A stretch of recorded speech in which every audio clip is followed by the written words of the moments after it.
Ahí está. Ven, en este caso ya no es un polinomio factorizado, tenemos términos, suma y resta, tenemos este polinomio que es de grado 3, el coeficiente principal que es 1 y el término independiente que es 5, ¿sí? O sea, me puedo encontrar con polinomios de este tipo. Uno de los tipos de factoreo que vieron fue factor común, ¿sí? Como la palabra ya lo dice, hay algo que tienen en común estos términos, por ejemplo, 12x al cubo más 6x al cuadrado menos 3x. Como pueden ver, en todos los términos se repite esta x, ¿sí? Y el 12, el 6 y el 3 son divisibles por 3. Entonces lo que se hacía es a este 3x se lo dividía por cada uno de los términos y lo poníamos dentro de un paréntesis y una multiplicación, porque lo que significa es factorizar, es expresar el polinomio a partir de una multiplicación, ¿sí? Entonces, se expresa este polinomio a partir de esta multiplicación y es como si fuera una propiedad distributiva, pero a la inversa. ¿Ven? Y ahí se obtiene las divisiones, haciendo 2x al cubo dividido 3x, me queda 12 dividido 3, 4, y el exponente 3 con este exponente 1 se restaban y me queda x al cuadrado. ¿Sí? Y así se va obteniendo cada uno de los términos. Este era uno de los tipos de factoreos que vieron el año pasado. ¿Sí? Acá hay más ejemplos. Siempre lo que me puedo dar cuenta cuando se aplica factor común es que en todos los términos tienen en común, y más en este tipo de funciones, es la x, ¿sí? Y elegíamos siempre el de menor exponente, ¿está? Entonces, siempre hacía eso, ¿sí? Acá tenemos más ejemplos, ¿ven? En este caso, exponente 7, exponente 5, exponente 3. Elegía el de menor exponente, que es el al cubo, y elijo el 4 porque es divisible por 4, 8 y 12, ¿sí? Y después hacíamos las divisiones, ¿está? Ese era uno de los tipos de factoreos. El otro que es muy similar a factor común, que es factor común en grupos. O sea que ahí identifico términos que tienen en común, pero no todos, ¿sí? Por ejemplo, en este caso, x al cubo menos 2x al cuadrado. En este caso yo tengo en común el ax únicamente y elijo el de menor exponente, que es al cuadrado, ¿sí? Y hacemos la división haciendo x al cubo dividido x al cuadrado, me queda exponente 1. Y hago menos 2x al cuadrado dividido x al cuadrado, fíjense que tienen el mismo exponente, se va a la x y únicamente me queda este menos 2, ¿sí? Entonces adentro del paréntesis me queda x menos 2. Bueno, ¿y qué tienen en común esto que marqué en verde? 5x menos 10, que son divisibles por 5, pero fíjense que la x no, porque el 10 no lo tiene. Entonces hago la división, 5x dividido 5 me queda x, y 10 dividido 5, menos 10 dividido 5 me queda menos 2. Como pueden ver, acá se repite en ambos términos x menos 2, se puede hacer nuevamente un factor común y me queda dentro del paréntesis los términos que quedan por afuera de este x menos 2, que es x al cuadrado más 5. ¿Ven? Y ahí ya armé la factorización y me queda la multiplicación, ¿sí? Y ahí tienen más ejemplos. Por ejemplo, en este caso, lo que tienen en común los términos en naranja es la x al cuadrado y el menos 2, y estos dos, 4x más 2, que son divisibles por 2, ¿sí? Se pueden dividir por 2. Y acá tenemos también otro ejemplo, ¿sí? Lo que está marcado en amarillo, tienen en común la x con exponente 2, siempre elegimos el menor, y 4x menos 12 tienen en común que son divisibles por 4. En este tipo de factoreo siempre son términos pares, o sea, por lo general empieza siempre con 4 términos. Con 4 términos ya puedo aplicar factor común en grupos, ¿sí? Con 3 no, porque uno va a quedar afuera, ¿sí? Si va a grupo, uno queda afuera y entonces mucho sentido no tiene.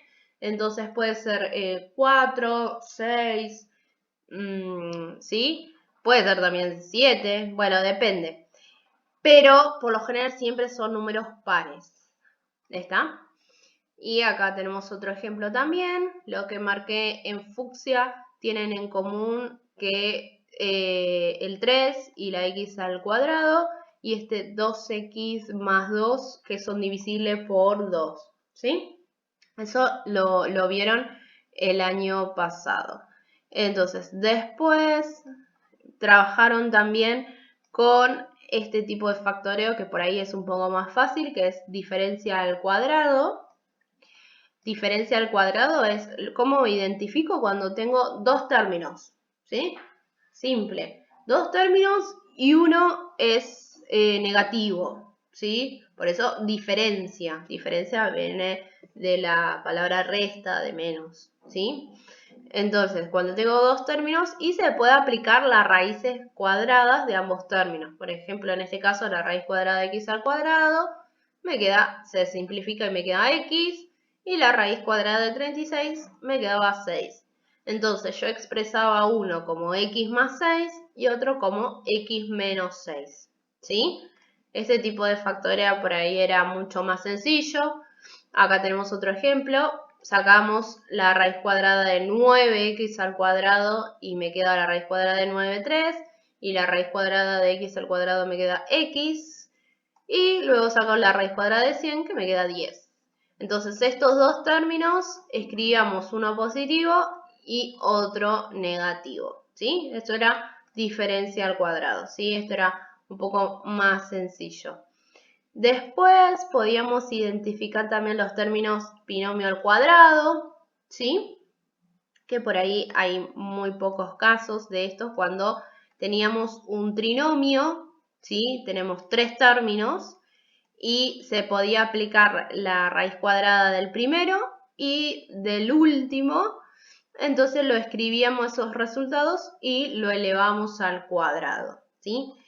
Y el que le llevó tal vez más tiempo es el tipo de factoreo que es teorema de Gauss.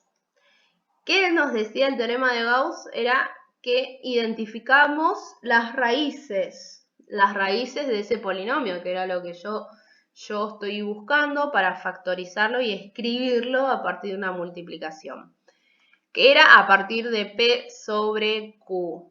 ¿Sí? ¿Dónde salía P? ¿Dónde salía Q?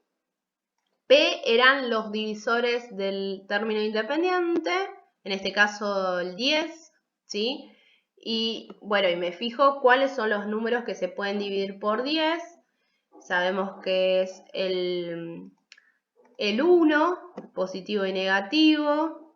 Puede ser el 2, positivo y negativo, ¿sí? El 3 no, el 4 no, el 5 sí, se puede dividir por 10, positivo y negativo. Y el propio 10 positivo y negativo, ¿sí? Estos son las posibles raíces de, por ejemplo, este polinomio de acá, ¿sí? Este x al cubo menos 2x al cuadrado más 5x menos 10. Y eso lo dividíamos por el divisor del coeficiente principal, en este caso es 1. Bueno, cuando lo dividimos por 1, nos quedaban los mismos términos, ¿sí? Y bueno, y después probábamos si la división nos daba 0, el resto era 0 con la regla de Ruffini, con este tipo de división, ¿sí?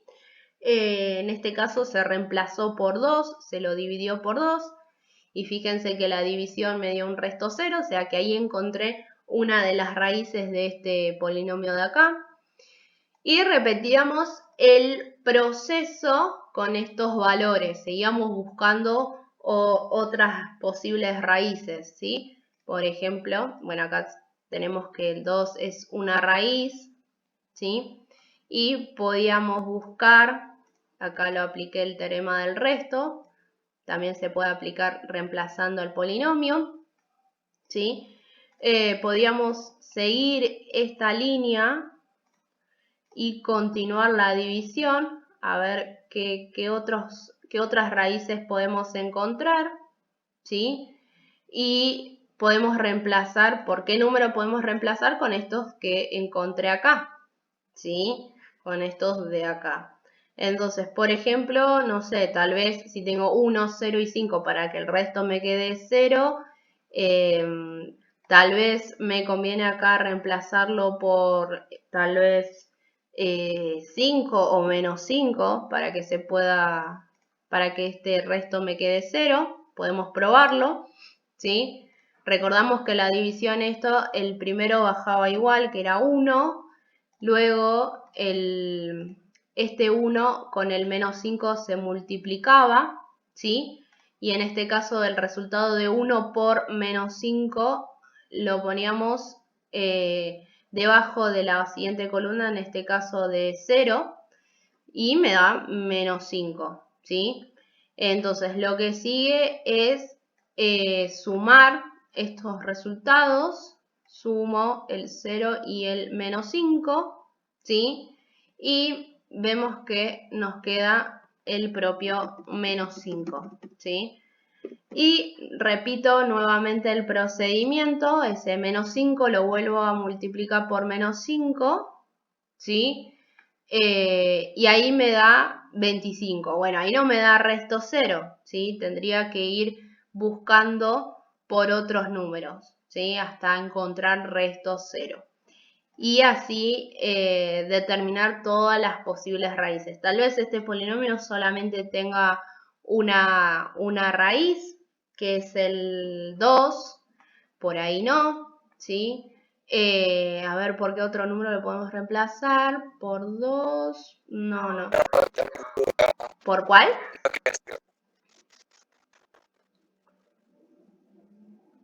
Puede ser que también no, como les decía, no tenga resultados, ¿sí? Pero bueno, encontramos todas las posibles raíces con el teorema de Gauss, ¿ah?